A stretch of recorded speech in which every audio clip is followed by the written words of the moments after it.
C'est vrai que j'étais assez critique de l'épisode 1 de House of the Dragon saison 3. Je peux pas faire ma vidéo. Quoi, qu'est-ce qu'il y a? Vas-y, dis-leur. Qu'est-ce qu'il y a? C'est toi qui veux faire la vidéo? Toi, tu veux faire la vidéo. Tu veux pas que j'en parle? Tu veux faire toi la vidéo? Toi, tu veux faire la vidéo? Vas-y, hein.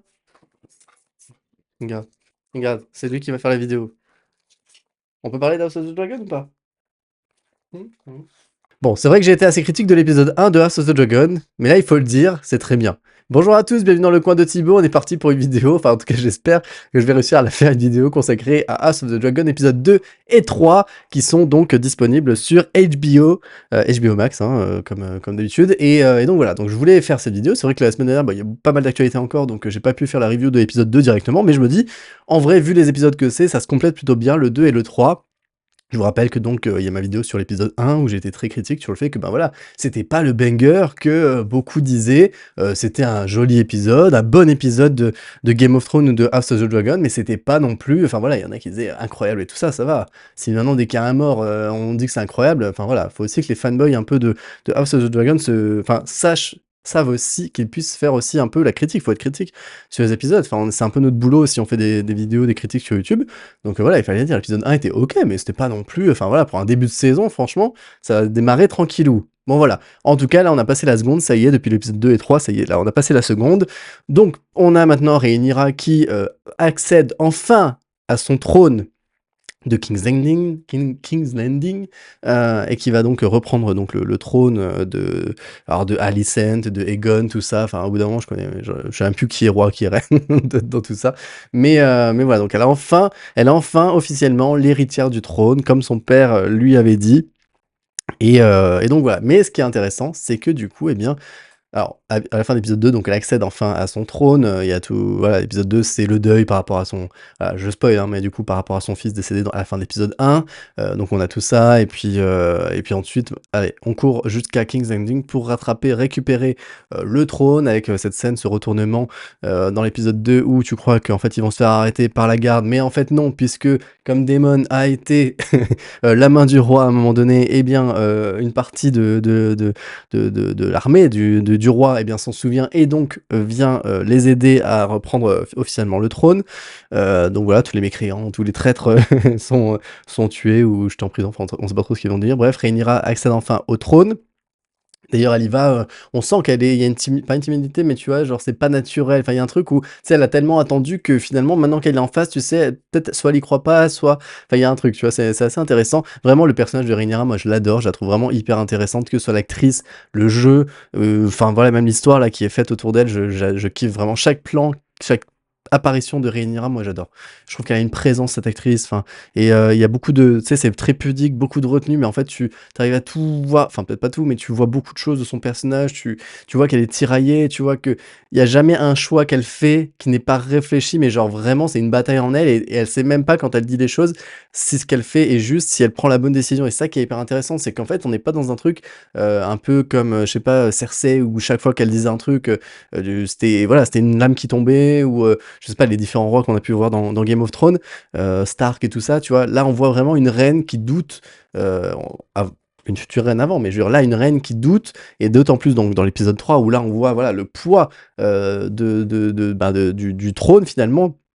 Parce que, bah oui, une fois qu'on a accédé au trône, eh bien, il faut s'occuper des affaires courantes. Et en fait, ça, c'est voilà, c'est un peu mode d'emploi d'une vie. C'est un peu vu ma vie de reine. Et du coup, c'est pas du tout, alors, c'est pas du tout les princesses Disney et les reines Disney. Mais là, on est vraiment donc dans, bah voilà, il faut prendre les doléances. Il faut, tu vois, gérer, bah oui, le personnel, les chevaliers, machin, où est-ce qu'ils vont dormir, avec les familles, pas les familles. Enfin, tu vois, c'est un bordel, c'est une administration, en fait. Et en fait, comme là, elle n'est pas encore entourée de son conseil et tout ça, c'est elle qui doit un peu tout gérer. Daemon, lui, il gère plus ou moins la guerre, mais voilà. Donc, et puis il y a les anciens traîtres, enfin, très intéressant. Et là, on est vraiment dans du pur Game of Thrones, avec aussi cette séquence. Là, pour moi, on est sur un très bon épisode, voire un excellent, le numéro 3 par rapport au numéro 1, notamment, où là, vraiment, on va, comment dire, il y a la salle de la table, donc avec les rats et tout ça, d'ailleurs qui est bien amené, parce que tout le long de l'épisode, tu vois qu'il y a des rats qui se baladent dans le dans le château, et tu vois que Rhaenyra, elle bloque dessus, et qu'elle se dit: «Putain, mais qu'est-ce qu'ils font là, pourquoi il y a des rats déjà pourquoi il y a des rats, mais en plus, putain, il me saoule ces rats, tu vois? Quoi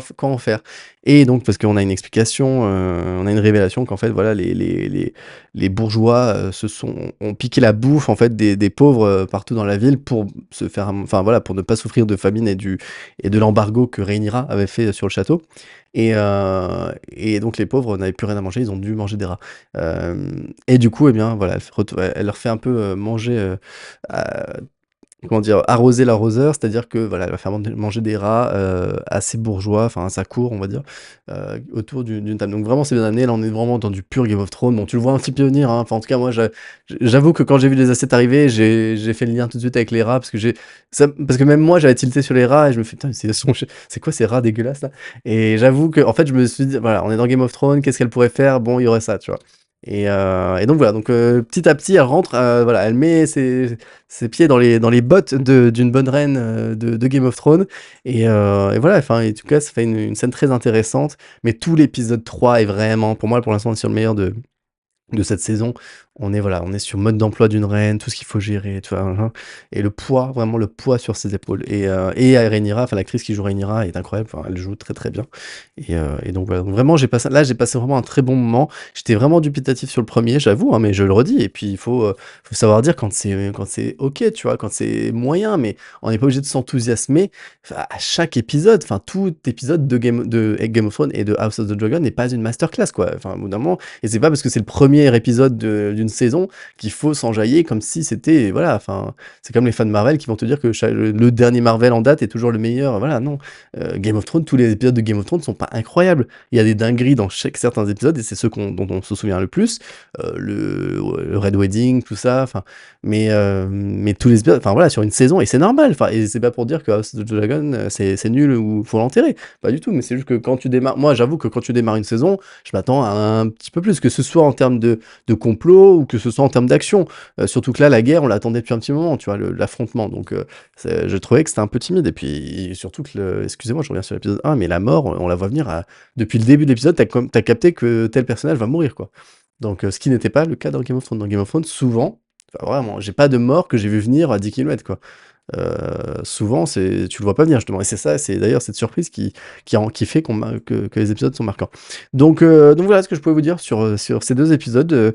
Petite vidéo rapide, hein, parce que voilà, bah, après on verra si on fait tous les épisodes de la saison. Mais là, le 2 et le 3, je trouvais qu'il déjà, en plus, ils vont bien ensemble, ils se complètent bien. Donc c'est pas déconnant de les traiter tous les deux ensemble. Voilà. Donc dites-moi en commentaire ce que vous en pensez, ce que vous avez vu, et qu'est-ce que vous pensez, vous, de ce début de saison 3. Est-ce que vous êtes conquis ou pas, un peu dubitatif? Dites-moi tout en commentaire, on en débat. Et puis, quelle est votre série préférée entre Game of Thrones, House of the Dragon et Night of the Seven Kingdoms? Laquelle vous préférez? Dites-moi ça en commentaire, on en discute. Et puis je vous dis, voilà, vraiment abonnez-vous les amis, parce que là on est dans le money time là pour Spider-Man, tout ça. Donc là les actus, les informations elles vont sûrement tomber dans les prochains jours et tout ça. Enfin, les dernières actus par rapport au film, par rapport à Avengers aussi. Vous avez déjà plein de vidéos et tout ça. Donc n'hésitez pas vraiment, à ceux qui découvrent la chaîne, voilà, déjà de vous abonner, de bien mettre les cloches pour être averti des lives, des vidéos, tout ça. Et puis voilà, pour soutenir la chaîne, n'oubliez pas de commenter, de pousser, parce qu'on pourrait vraiment, en plus en ce moment, les algorithmes, je sais pas ce que c'est, mais c'est n'importe quoi. Enfin, même quand vous êtes beaucoup à regarder, ça monte, en fait, ça propose pas la vidéo aux gens. Du coup, enfin voilà, les abonnés tout le regardent, et il y a genre un grand nombre, je vois, enfin comment dire, en ratio, je vois que c'est excellent, mais en fait YouTube ne pousse pas les vidéos. Enfin typiquement Supergirl, contrairement à d'autres qui ont pu faire des 10 000 vues, des 5 000 vues, des machins, moi je suis à 200 vues et je sais pas pourquoi. Alors que la vidéo a plus de stats, de retours intéressants en termes de statistiques que beaucoup d'autres vidéos, quoi. Donc c'est-à-dire qu'il y a une appétence, mais je sais pas pourquoi YouTube refuse de pousser. Alors est-ce qu'il y en a qui me dislike et qui font, ou alors est-ce qu'il y a un shadow ban, j'en sais rien. Je sais pas du tout. J'arrive pas à lire en fait pourquoi il y a certaines vidéos, alors que là, on l'appelait Robin des Bois, fonctionne très bien, et j'en suis très content parce que c'est un très bon film. Donc c'est en train de bien monter en termes de chiffres sur la chaîne, donc ça fait plaisir. Donc voilà, en tout cas, vous avez plein de vidéos bien sûr, allez faire un tour, et merci en tout cas à tous ceux qui lâchent des commentaires, qui font des retours, qui mettent de l'argent. Voilà, ça fait vraiment tellement plaisir, et c'est pas pour l'argent, mais je veux dire, en tout cas, c'est moi à chaque fois ça me touche. Voilà, je vous le dis, ça me touche beaucoup. Donc voilà, et puis on verra aussi petit truc, je sais pas si je ferai un live ce jeudi soir, parce que, il y a match. Donc ici, donc on verra si je fais un tout petit live ou pas, on verra ça. Donc voilà, je vous donne un peu les infos en passant si vous regardez la vidéo. Donc voilà, abonnez-vous, partagez, likez, commentez, boostez si vous pouvez aussi sur le téléphone. Donc voilà, et je vous dis à très bientôt sur la chaîne. Ciao les amis. Dans mon coin, c'est le coin de Thibaut. YouTube est mon terrain, je t'invite dans le show du grand écran série qu'on binge dans le noir. Si t'aimes le cinéma, t'es déjà mon